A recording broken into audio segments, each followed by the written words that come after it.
अमावस्येच्या रात्री हा एक उपाय करा.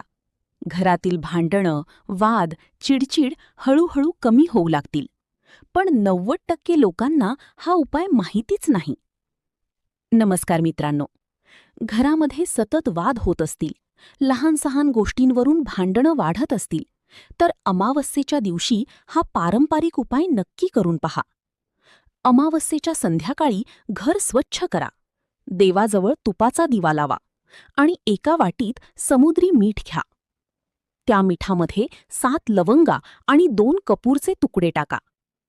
आता ती वाटी संपूर्ण घरात फिरवा आणि मनापासून म्हणा, घरातील कलह दूर होऊ दे, सुखशांती वाढू दे. नंतर ते मीठ घराबाहेर टाका. असं मानलं जातं की यामुळे घरातील नकारात्मकता कमी होऊन वातावरण शांत होण्यास मदत होते. आणि हो, घरात प्रेमाने बोलणं आणि एकमेकांना समजून घेणं हाच सर्वात मोठा उपाय आहे. अशाच श्रद्धा आणि माहितीपूर्ण व्हिडिओसाठी चॅनलला सबस्क्राईब करा. व्हिडिओ आवडला तर लाईक आणि कमेंट नक्की करा. धन्यवाद.